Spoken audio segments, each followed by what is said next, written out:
Shalom, and welcome to Psychology of the Parsha for Parshat Vayikra.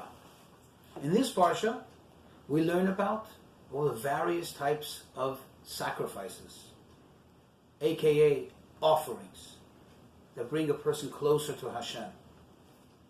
And then the Torah describes and prescribes the sacrifices that one would bring in such an instance, in another instance. And then the Torah talks about the meal offerings for one who cannot afford a larger offering. And the Torah concludes the rendition of the meal offering by telling us that we must always be sure to offer salt with that offering. Even with that small, minuscule offering, do not forget the salt, says the Torah. In fact, the Torah goes so far as to tell us, to warn us, to caution us, V'lo tashpit melach brit elokecha, that you should not let the covenant, the salt covenant of your God, you should not let it be lacking or desecrated. Meaning, there's some kind of covenant that Hashem has with the salt, that it must accompany every single offering, every single sacrifice. And if you don't do that, you're kind of making that offering fall short, that covenant fall short. What is this all about?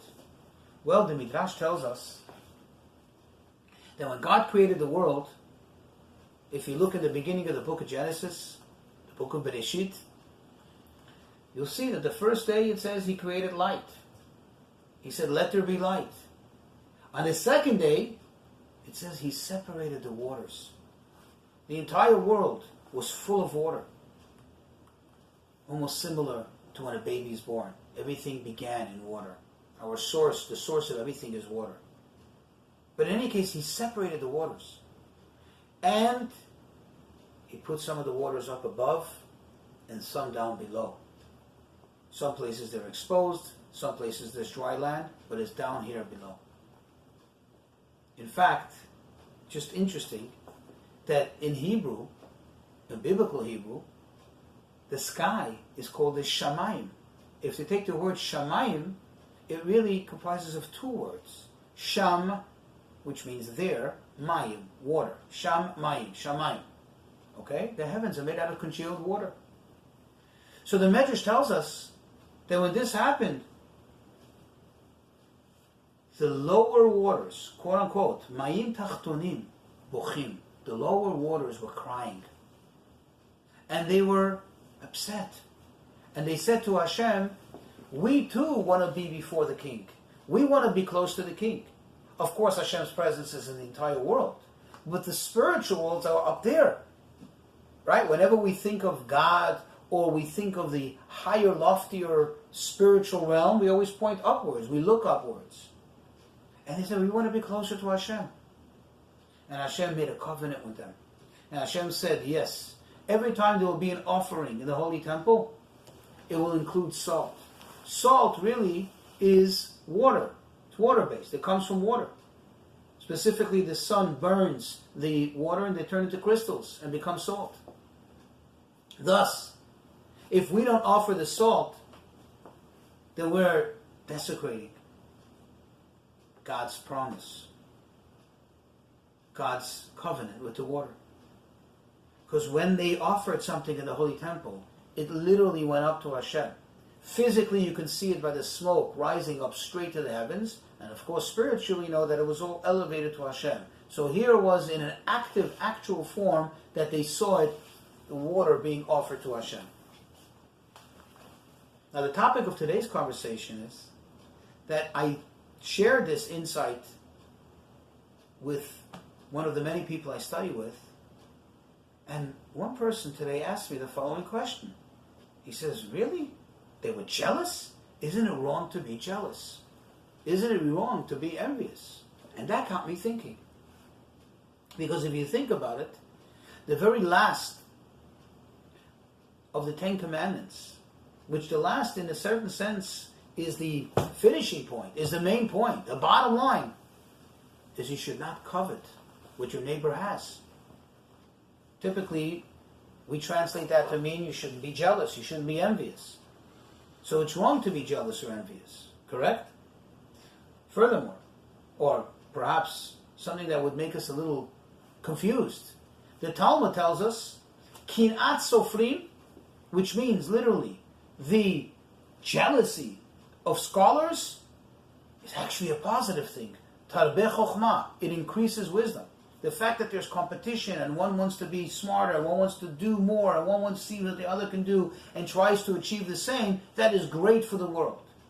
So which is true? Is jealousy a good thing or a bad thing? Were the waters correct? Well, obviously they were, because God seemed to agree with them. God seemed to do what He can to appease them and to bring them closer to Him. He gave them their wish.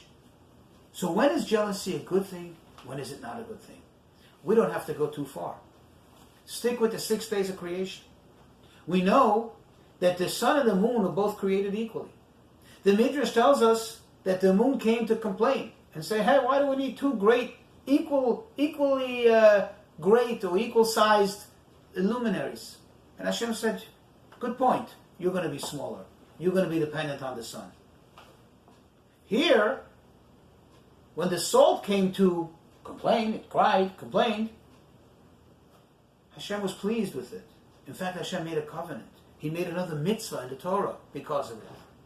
And the answer is, the difference is, the moon came merely to complain. Why is he as big as me? Or why does he have what he has? Or why does she have what she has? That is wrong. That is not something to be accepted or tolerated. Versus the salt. The salt did not complain and say, why is he up there? The salt said, the lower water said, we too want to be up there. In other words, I see what that person can achieve. I see what that scholar has. I see what that great person has worked so hard at achieving. That is a virtue for me to be now challenged, inspired, motivated to try to reach those heights, to try to achieve that, to try to accomplish that. That actually is encouraged. That is a blessed thing that one can have, to see someone else around them doing something good, working hard and accomplishing and saying, wow, I want to do that too. And that the Torah supports. Hashem not only supports, but He celebrates it, encourages it to the extent that He makes a covenant, and He imposes on us to make sure, to see to it that it's carried through. May Hashem always give you opportunities to be around good people, people who are achievers, people who are good in their actions, that leave an inspiration on you to want to do more, to want to do better. Shalom.